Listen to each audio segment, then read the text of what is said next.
Hi students, welcome to TS Toppers. This is my first video regarding our intermediate first year Telangana Commerce, and I want to say that before starting, whether it is commerce theoretical part or whether it is numerical part accountancy, we have to have a glimpse or we have to have a gist about the basic terminology and basic concepts of business. So let us begin with. Okay, what do you mean by business? See, if you want to, now tell me one thing, if you want to purchase a thing, what will you do? You will simply go to the shop and purchase those things, right? And I'm sure that the person who is selling that thing to you is not producing that good, right? He is may purchasing those goods from someone else, and thus someone else is a wholesaler, but wholesaler is not going to produce those goods. He may taking those goods from another person, and that another person may be producer. So there is a link chain between retailer, wholesaler, producer. When the producer produces the goods, the producer sends those goods to the wholesaler. So the wholesaler purchases those goods in bulk quantities and sell those goods to the retailers, and retailers sell those goods in very small quantities to the final consumer.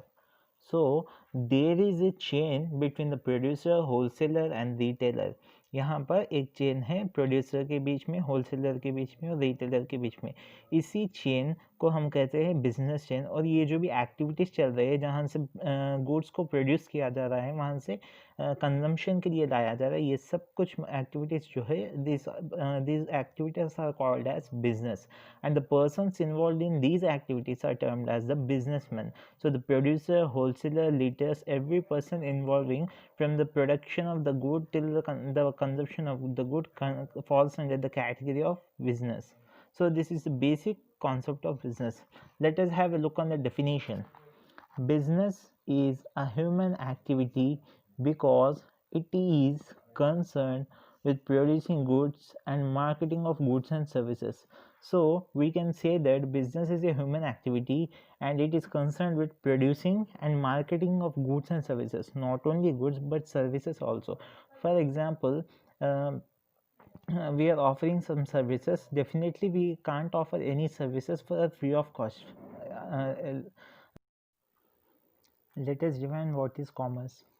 Commerce refers to the activities which are necessary to bring the goods from the place of production to the place of consumption. It means that the goods are produced at one place, and where the place of production is different and the place of consumption is different. Where the goods are produced, that place is called as the place of production, and where the final consumer purchases the goods is called as the place of consumption.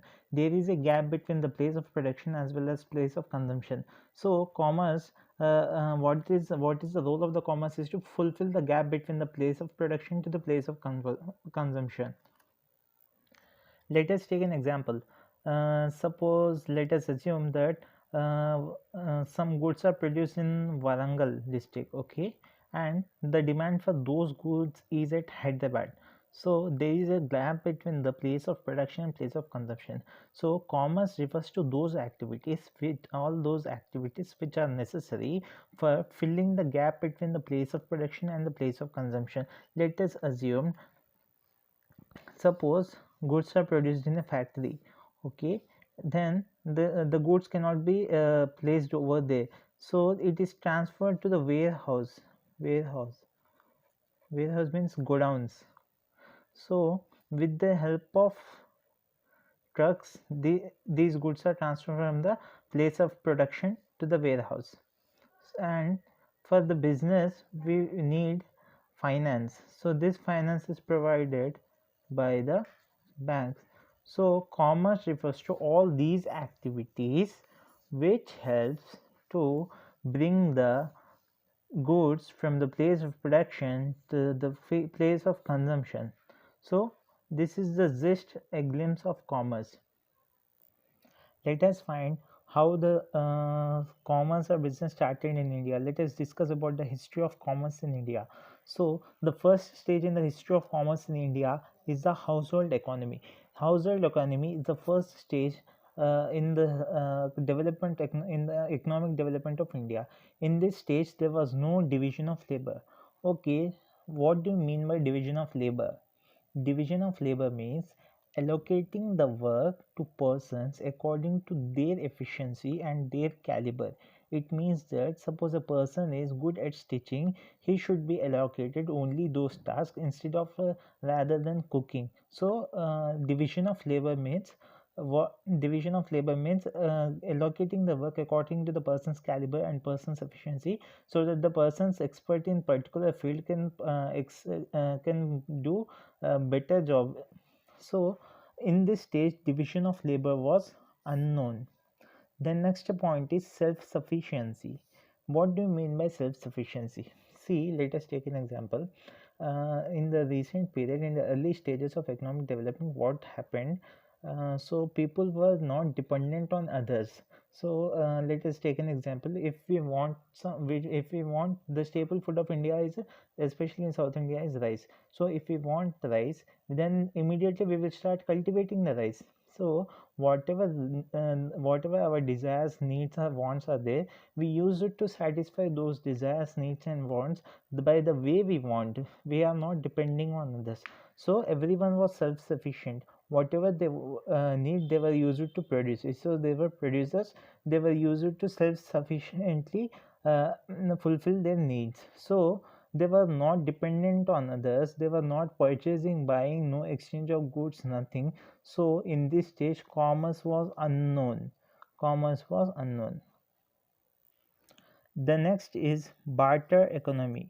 Barter economy. See, I said that in the first stage of economic development, division of labor was not present. So what happened?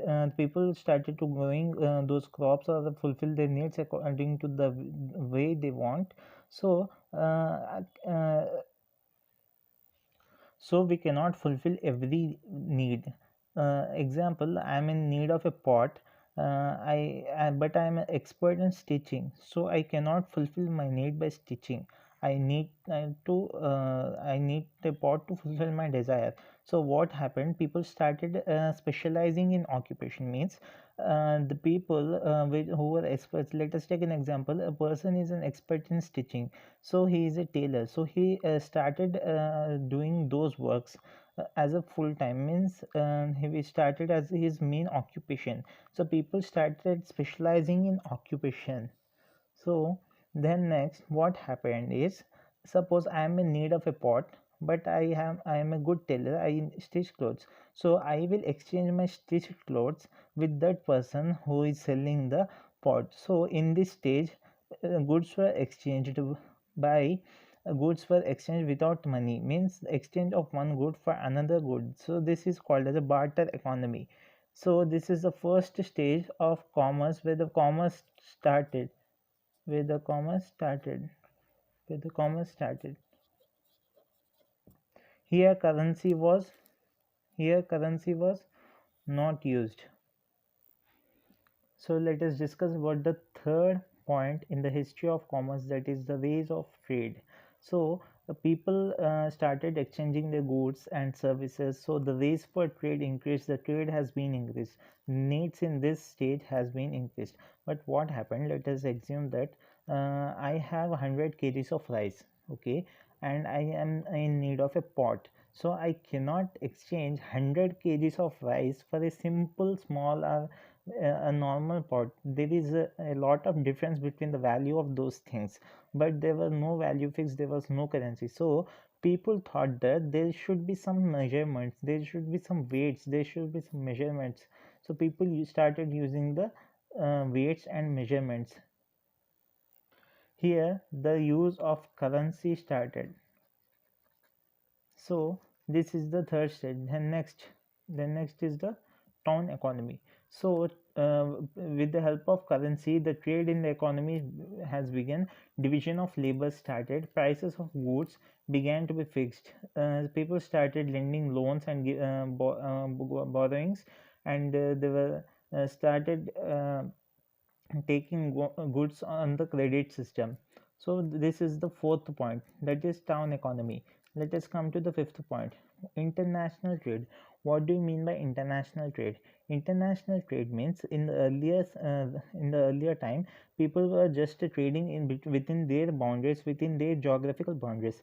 So by breaking all geographical boundaries, people started trading with another countries. So for example, India started trading with America, as the Vasco da Gama find the sea route to India. So international trade means trade between one country, trade between two countries, buying and selling of goods and services from one country to another is known as an international trade.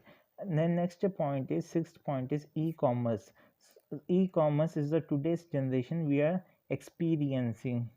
Everyone knows about the e-commerce. First of all, the main first thing which clicks in our mind when we say the word e-commerce is Flipkart, right? Flipkart, Amazon. So all these are e-commerce websites. So this is a history of commerce in India. So from the household economy, where there was no division of labor, where there was self-sufficiency, where there was no commerce, no currency, to the e-commerce. So with the help of technology, our lives has become more easier and more sophisticated. This is all of because of the commerce, the development of commerce, the development of economy. So that's it for today's class. Thank you.